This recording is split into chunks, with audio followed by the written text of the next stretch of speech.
نه دا چې هغه منشور به مونږه خو ډېر لوی تکلیف دی راته په ګډون آمادۍ کې خپل هر یو کلي کې هسپتالونه جوړ او چې دا خپل شي نو ستاسو د انډسټریل زونز چې دي دا هم زیات پریکټیکل کیږي. تعلیم نه بغیر یو قوم هم چې دغه ترقي نشي کولی. بیشتر علاقه د متاثرین تر بلډین باندې مشتمل ده. 3 2 1 او بیسیکلی چې د کوم ایجوکیشن دا کم ووټرز چې دي دا هغوی ایجوکیټ شي چې زما کینډیډیټ دی د هغه په دغه سپیسیفیک ایریاز کې د هغه څه منشور دی ضروري نه ده چې هغه منشور به مونږه ریل سپیرټ کې ورته ځو او اټلیسټ چې کوم چې کله ایجوکیټ کیږي ووټر چې ایجوکیټ کیږي هغه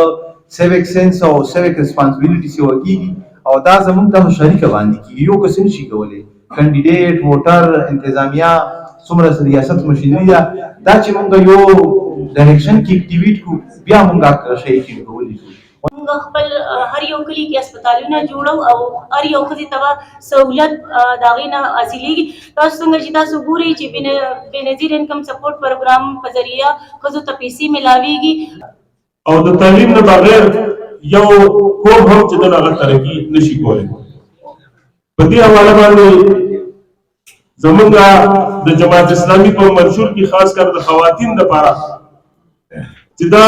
یو ډېر بنیادي ضرورت دی او خواتینو ته تعلیم کول مشکلات دي بیا زموږ د پښتنو په معاشره کې بیا ډېر زیات مشکلات دي. یو خدا دی چې جماعت اسلامي ته په دې صوبه کې سلګ ډېر حکومت میلاو شوی و نو په کې لومړی کار هم هغې الګ تعلیمي ادارې د خواتینو الګ تعلیمي ادارې چې د هغې بنیاد یې خو په کې میډیکل کالج جدا کړی و هغه چې یونیورسټۍ پکې جدا کړې وي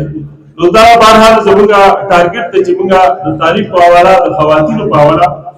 الګ الګ یونیورسټۍ الګ الګ میډیکل کالجونه چې دوی ته تعلیم کې اسانۍ پیدا شي. اوبو ډېر لوی تکلیف دی راته په ګډون آمادۍ کې هلته خو ځنګلات شته ځنګلاتو له به انکار نه کوو ترقي موږ ورکوو خو د اوبو ضرورت دی اوبه شته نه موږ 30 کاله زه د پارلماني سیاست له بار وم چې 30 کاله بار وم نو چا ورته خیال هم نه کتلی نو کوشش به کوو چې انشاءالله تعالی دغه خاص کر کې نختار دا نور بوټي کرلی شوي دي او چې اوبه نه وچ شي ون بیلټ ون روډ سیستم دی نو په دې کې 56 کیلومیټرز روډ چې هغه زموږ د وترې نه د مین روډ چې راځي نو دا د اکونومیک زون سره ټچ کوو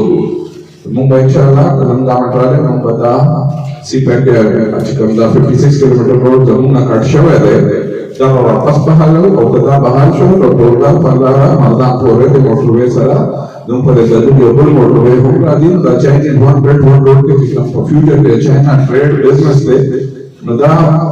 کوست لپاره شارټ روټ جوړیږي او چې دا روټ خپل شي نو تاسو د انډسټریل زونز چې دي دا هم زیات پریکټیکل کیږي نو دا به هم ان شاء الله موږ په خپل امندمنت کې راوړو. ډیر دا بیشتر علاقه د متاثرین تر بلډین باندې مشتمل ده او د خلک نقل مکانون شوی ده پکې او موږ نسبت هم تللي دي د هغې په نتیجه کې زموږ نسبت شارټ شوي نو د ایجنډې شپږم پوینټ زه اول پوینټ ګرځوم که زه اسمبلۍ ته لاړم